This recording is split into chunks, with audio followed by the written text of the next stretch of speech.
Mesdames, Messieurs, bonsoir. Quel plaisir de vous retrouver toutes et tous pour ce rendez-vous phare de l'économie genevoise. La période troublée que nous vivons nous enseigne en tout cas une chose, le besoin de rester unis, mais aussi celui de dialoguer, celui de collaborer. Alors permettez-moi ce soir de commencer par remercier l'AFER, son président, son directeur général, de nous donner rendez-vous pour renforcer encore ce dialogue tellement important pour l'économie genevoise. Ce dialogue, il faut évidemment le renforcer bien au-delà de nos frontières cantonales. Et j'en pense en premier lieu à la nécessité absolue d'un accord bilatéral avec l'Union européenne. Monsieur le conseiller fédéral, sachez que le gouvernement genevois partage pleinement votre point de vue. L'ouverture, ça fait partie de l'ADN de Genève. C'est ce qui enrichit au jour le jour notre diversité. Le protectionnisme n'est pas la bonne réponse aux défis du XXIe siècle. C'est le libre-échange qui a fondé notre prospérité et aussi le dynamisme économique que nous connaissons.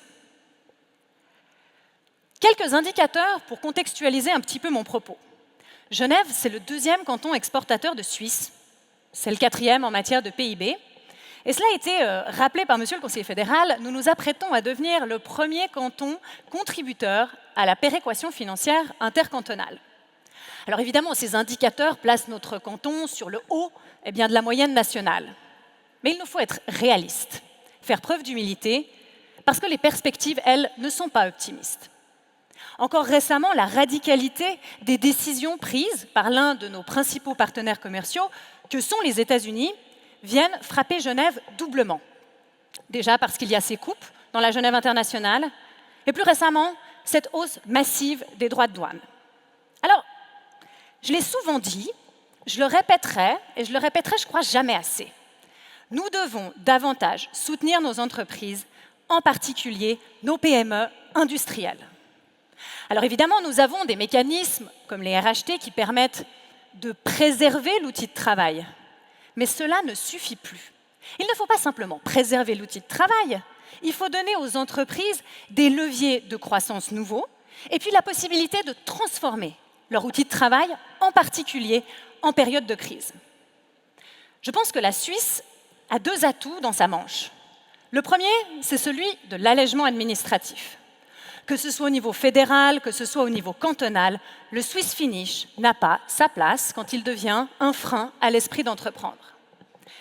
Puis je ne sais pas si vous le savez, mais la Suisse est endettée à hauteur de 17% de son PIB. C'est donc dire si nous avons les moyens d'investir massivement dans nos infrastructures, pour la numérisation des entreprises, pour la transition énergétique, mais aussi dans l'innovation. Nous devons faire preuve d'audace et de créativité. Et je suis persuadée que le politique doit désormais passer d'une logique purement administrative à une logique un peu plus entrepreneuriale, une logique qui ose, surtout pour répondre aux défis du monde d'aujourd'hui avec ce besoin d'agilité et d'adaptation rapide aux enjeux. Mesdames et messieurs, c'est dans cet état d'esprit que j'ai pensé le renouvellement de la stratégie économique cantonale. Je vous en présente les grandes lignes ce soir. Elle a été entérinée la semaine dernière par le Conseil d'État.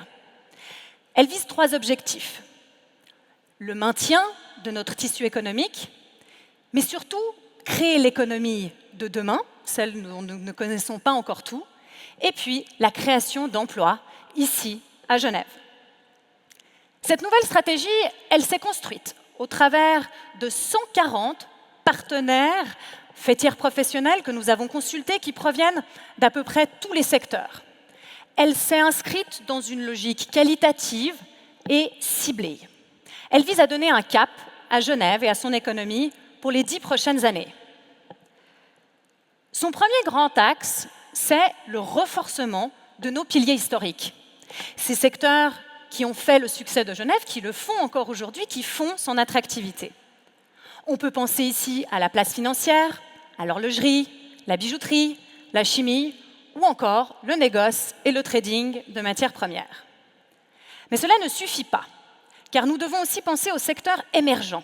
Nous en avons identifié 3 qui ont un fort potentiel et pour lesquels, si l'État vient soutenir par certaines mesures, eh bien, pourrait se déployer de manière beaucoup plus importante ces prochaines années. 3 secteurs. Le premier, celui des sciences de la vie. Les sciences de la vie, c'est 4,7% de taux de croissance annuel moyen sur les 10 dernières années.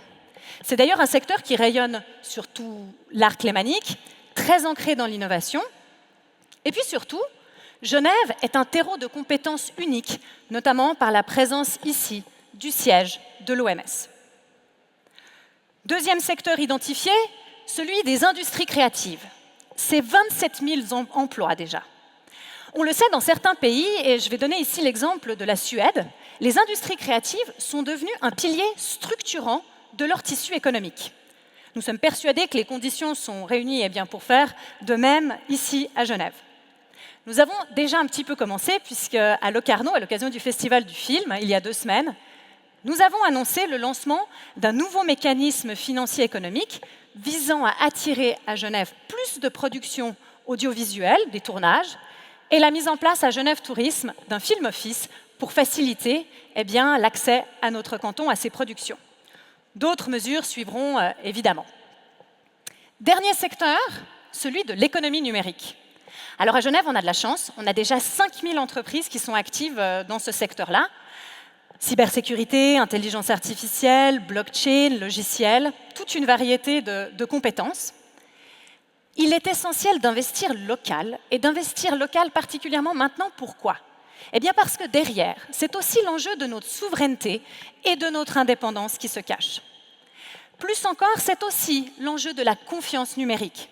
Et si je sais qu'elle est essentielle pour beaucoup d'entreprises, elle l'est tout autant pour l'ensemble de la population.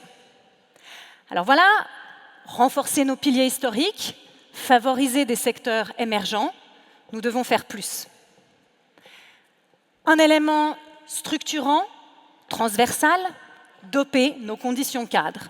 Nous y travaillons avec l'ensemble du gouvernement et y sommes particulièrement attachés. Je vous donnerai ce soir 2 exemples. Celui de la fiscalité, pour commencer. Avec ma collègue Nathalie Fontanet, nous œuvrons et étudions la possibilité d'introduire des QRTC, des crédits d'impôt, pour vous permettre de rester concurrentiel. Et puis le territoire, parce qu'aujourd'hui, les besoins des entreprises en matière d'infrastructures de mobilité, mais aussi l'aménagement des zones à bâtir, doivent être pris en compte dans le cadre du renouvellement du plan directeur cantonal. Doper ces conditions cadres, c'est important, mais on doit aussi miser sur l'innovation.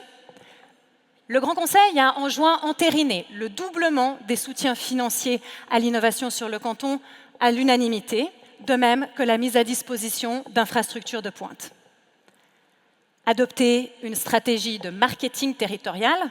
Alors je suis sûre que, comme moi, vous êtes beaucoup dans la salle à être convaincus des atouts de Genève. Et si vous ne l'êtes pas encore, nous espérons que cette stratégie de marketing territorial, de mieux connaître nos atouts, mieux les faire connaître aussi aux talents, qu'ils soient locaux ou internationaux, pour leur donner envie de se développer ici. Et puis un dernier point très important, intensifier le lien qui nous unit. On a lancé le guichet entreprise en début d'année avec un objectif, celui d'être à votre écoute. Vos remontées nous permettent d'ailleurs de nous améliorer au quotidien. Et puis surtout, identifier tous les leviers qui pourraient vous faciliter la vie. Voilà, mesdames, messieurs, les grandes lignes de cette stratégie. Je ne pourrais évidemment être beaucoup plus longue, mais je dois rester raisonnable dans mon temps de parole. Cette nouvelle stratégie, elle constitue un cap. Mais elle constitue avant tout une invitation. Une invitation à bâtir ensemble une économie prospère, durable, résiliente, pourvoyeuse d'emplois de qualité. Et j'aimerais vous dire ici ce soir, chères entreprises, que quel que soit votre secteur, quelle que soit la taille de votre entreprise, nous avons besoin de vous.